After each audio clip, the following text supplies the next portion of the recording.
साताच्या जो एमटीचा काटा आहे त्याला फॉल्ट नाही, कारण की एमटीचं वजन इथं प्रत्येक शेतकऱ्याला माहित असतं, प्रत्येक कारखान्याला ट्रॅक्टर मालकाला त्याचं वजन माहित असतं.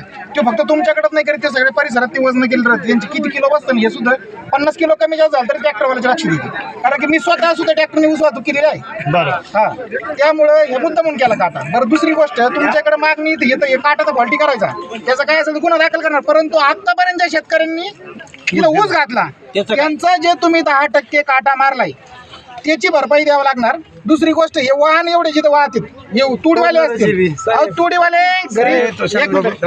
तुडीवाले घरी त्यांचे बायका पोरं ते भोंगळे पोरं शेतात टाकून बारकले ताणे पहाटे अंधारात ऊस तुड राहिलेत, आणि तुम्ही त्यांच्या रक्ताचं खाता म्हणलं तुम्हाला काही म्हणजे जो कोणी असू ह्या लेवलला काम करणं, तुम्ही त्यात पापात भागीदारी तुम्हाला वर जाऊन द्यावाला त्याचं उत्तर द्यायचं. ते विजय बापू शिवतारे पैसे कमीत असेल, पण त्याला खतपाणी घालणार तुमच्यासारखे नालायक लोक आहेत. ऋषिकेश शेट्टे भाऊचा ही मानसिकता बदलून टाका. तुम्हाला कारखान्यातून काय 1,00,000-2 लाख रुपये पगार भेटत असेल, त्या 1,00,000-2 लाखासाठी तुम्ही जर ही परिस्थिती जर करत असणार, शेतकरी रक्त पेत असले तर हे वाईट आहे. येणाऱ्या या 8 दिवसामध्ये आंदोलनाची तारीख ठरवणार आम्ही. जेवढ्या शेतकऱ्यांनी आतापर्यंत तुम्हाला ऊस दिला त्या प्रत्येकाचा फरक तुम्हाला द्यावा लागणार.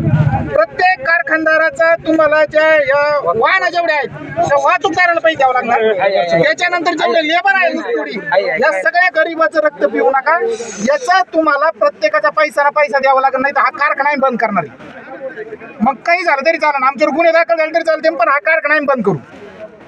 चालू कारखाना हे तुम्ही तुमच्या मालकांना काय असेल तो निरोप देऊन टाका. ऋषिकेश शेट्टे भाऊ तुम आगे बढ़ो, हम तुम्हारे साथ हैं. ऋषिकेश शेट्टे भाऊ तुम आगे बढ़ो, हम तुम्हारे साथ हैं. पापात सहभागी होऊ नका, कारण की देवाकडे तुम्हाला उत्तर द्यायचं ते लहान लहान लेकरं तुडीवाले वावर. कोणताही शेतकरी आज इथे जे शेतकरी असतील त्यांची तर शर्ट काढले, त्यांचे बनेल फाटले सापडले. 20 रुपयाचं बनेल येत नाही. तुम्हाला यांचं बनेल बदलता येत नाही. ज्या शेतकऱ्याला त्या शेतकऱ्याचं रक्ताचं खायचं बंद करा पाहिजे, कारण की तुम्हाला त्याचं प्रायचित्त भोगावं लागेल, तुम्हाला तुमच्या लेकराला ते फेडावं लागेल. त्या कोणत्याही कारखानदाराला मिळून कोणत्याही कर्मचाऱ्यांनी त्याच्यात काही कसर ठेवू नये अशी तुम्हाला विनंती. आणि तुम्ही काय सांगायचे सांगा. येणाऱ्या 8 ते 10 दिवसामध्ये आपण आंदोलन करणार आहे. प्रत्येक शेतकऱ्याला रुपया भेटला पाहिजे. जेवढा या काट्याचा फरक आहे तो भेटलाच पाहिजे त्यांच्या कष्टाचा. आणि त्या बाकीच्या घरदार आणि शेतकरी काढून देता इथून. बरं, फॉल्ट झाला हा कुठं बाहेर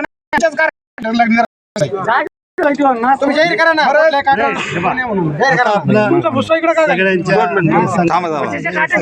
सगळं बघितलेलं आहे. त्यांनी दोन्हीकडे काट्याचे वजन परत दोन्हीकडे वाहनांचे वजन केले.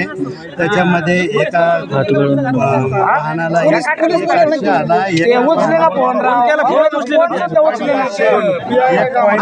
500 किलो आला. अलग लक्षात.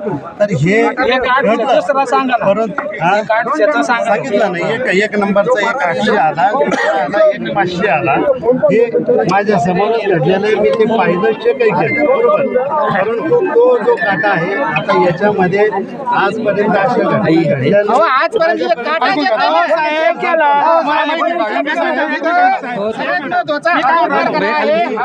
पाट्यापासून दूर आहे. या परिसरामध्ये काटा नाही. तुम्ही इथं ऊस तोडता इथं जाणता. या शेतकऱ्याला पर्याय नाही ना. काटा कुठं करणार? थोडा काटा करणार. हा जो फरक आला त्याच्याबद्दल मी दिलगिरी व्यक्त करतो. मी माफी मागतो. पण याच्या पुढं तुम्हाला सांगतो भरपाई शेतकऱ्याचा काटा मारायचा हे तुमच्या गांडी दम नाही. परत आम्ही आहो इथं काटा मारायचा नाही विषय. भरपाई कधी येणार?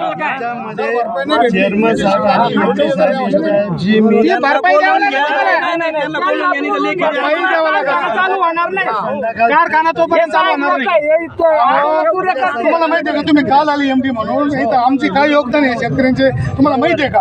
कारखाना उभा करण्यासाठी तुम्हाला काय घेणे सांगा ना. तुम्ही काय काटा मारायला लागले. आम्ही स्वतः सांगायचं कुठे मोठा स्वामी समर्थांचा पंचगंगाचा आज काही तुम्ही जमवलं सगळं शेतकऱ्यांचं.